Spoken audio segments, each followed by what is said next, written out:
What's good, YouTube? On the Sticks back today with another game review for you guys, and today we'll be checking out A Hat in Time for the PS4. It came out earlier for the PC, and now it's finally making its way to console. And just so you know, we were given a key to review this game. It was published by Humble Bundle and developed by Gears for Breakfast, and we're just gonna let you guys know if we think it's worth a try or not. Also, be sure to subscribe to the channel if you haven't already, so you can stay up to date with our content here and get alerts when we drop new game reviews for you guys. When you start the game, you awake as Hat Kid on her spaceship, and as you make your way around to explore your ship, an incident occurs that causes you to lose all your hourglass timepieces, which are used to fuel your ship. So you are then faced with the task of finding your timepieces to resume your journey. You know, typical video game concept. Something goes terribly wrong. Now you're back to get all your stuff back to resume what you was doing before the terrible event occurred. We're just gonna cover some things about the game, such as the gameplay. As a result of losing all your timepieces, different areas of your ship become inaccessible. But as you collect more timepieces, different areas of your ship unlock, giving you access to different worlds to explore. Each world is its own chapter, and within each chapter are multiple acts. Beyond that, there are even bonus areas that don't really tie into the worlds, but gives you more challenges to do in that world. Each world is its own chapter, and with each chapter, there are multiple acts which can place you in the same world, but with a different objective or change the world itself. For instance, there's a world where it's surrounded by a lot of water. You come back to it in another act, the water is turned to lava. Think of the level select back in Super Mario 64 with the paintings and being able to select different levels within it. If you play Super Mario 64, you'll have the exact idea of how the level select works here in A Hat in Time. The worlds vastly contrast from one another as well. One world will be a spooky, dark colored forest, while another will be a bright, colorful city. Majority of the levels consist of platforming, which feels pretty good most of the time, with some light combat elements and some boss fights. The camera does get in the way sometimes, but I feel like that's a problem with a lot of 3D platformer type games, especially back the Nintendo 64 games, which is this game is paying homage to, you know.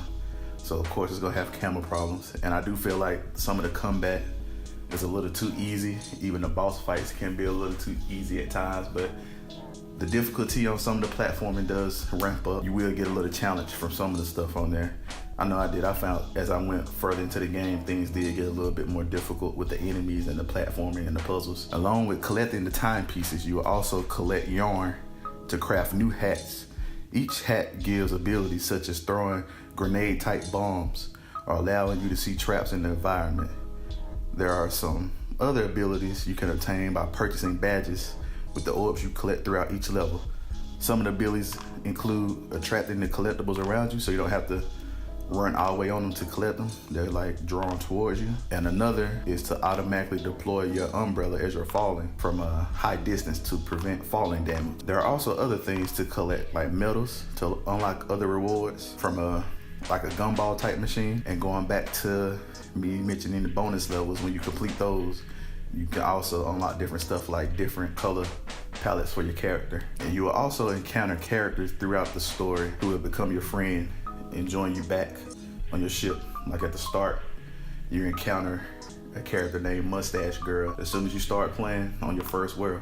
And she joins you back on your ship and helps you out with some things. The story is pretty entertaining, even though at times it feels like it's all over the place. I even found myself laughing out loud at times, especially during train murder mystery quests. Without really spoiling it for you guys, for anybody that don't want to spoil, there are multiple suspects in the murder, and one of the suspects is yourself. And I just found it hilarious, the dialogue you get when you are picked as the murderer in that quest. I also enjoyed that the game doesn't take itself too seriously.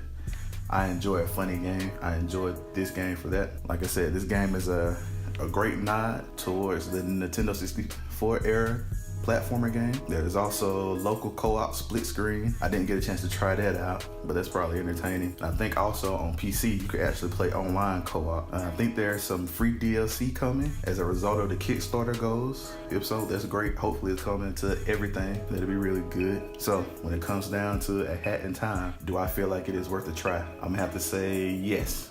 It is definitely worth a try. Anybody that's a fan of the old school 3D platformer type games, I feel like you'll enjoy this for anything like Super Mario or even Super Mario Sunshine, games like that. You'll feel right at home playing this. It's pretty much, or if you like games where you have to collect a lot of things, because that's a lot of what you're doing here, collecting. Even though, not to make that sound like a bad thing, I enjoy collecting everything. I wanted to collect all the hats and get all the power-ups, all of the abilities. Games that do that make me want to come back and play it more and more. Only bad things I really have problems with the game, like I said, at times it feels too easy, and really just the camera. The camera really does get in the way at times. But other than that, I really didn't have any problems in the game. Feel like it's a solid game. Glad to see it finally made it to console. We had a key to review it for the Mac, but that wasn't going too well, trying to record it and run it. So we were finally able to get a key for the PS4. Glad we got a chance to review this game for you guys. Hope you guys enjoyed the video. If you did, be sure to leave a like. Also, subscribe to the channel if you haven't already. And check back with us daily for more content here at On The Sticks. Thanks.